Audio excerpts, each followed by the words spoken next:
saldhigga lagu qabtay oo gacanta lagu dhigay 43 xubnood oo ka tirsan ururka Onex oo dad badanna dhibaatooyin kala duwan u geysanayay. Mudane Alamayo oo ah gudoomiyaha gobolkaasi ayaana sheegay in hawlgalkii ballaarnaa ee lagula dagaalamayay kooxda Onex ee dhaqaaqi ay ka wadeen gobolkaasi ayaa waxa uu sheegay in weerar kala duwan lagu qaaday tallaabooyin kala duwanna lagu qaaday. Ibito ku sagal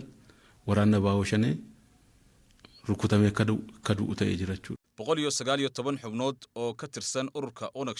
ayaa tallaabadii lagu qaaday lagu baabi'iyay 13 way dhaawacmeen 43 xubnoodna gacanta ayaa lagu dhigay ilaa 43 hubka dagaalka ah gacanta ayaa lagu dhigay. xubnahaasi kooxda Onex ee gacanta lagu dhigay oo falkoodii ay geysteen ka qoomeynaya ayaa ka hadlaya. Angooda jane badhaasa galataan jedham inti dhaladhe gimbiga saana gimbi colli Mikaeli doodham kuma lamaaf torba badeen Dajane Badasa Galata ayaa la yiraahdaa waxaan ku dhashay Gimbi Jolle Mikael 2007 ayaan ku biiray ururka Onex ururka Onex falkiisu waa fal foolxun anigu xitaa dadka waan dhici jiray dadkana gacanteyda ayaan ku gowrici jiray xoog ayaan cuntadana aan ku xiri jirnay annaka oo ku qasbayna dadka inaanu qasab kaga helno cuntada aan u baahanahay haweenka waan kubsan jirnay kooxda Onex waa koox dhaqan xun maqaan gobdi salaamasanin jedhama hojiin isaanii baay'ee hojii gadeeda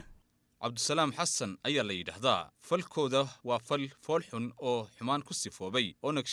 maleeshiyada dawladda waxay u geysataa weerar kala duwan waxaana ka dhacdaa hantida ay haystaan oo dhan qof wax dhacayaana dil iyo dhacba u geysanaya. Amanuel Jula Charnatin jedhama godinni ko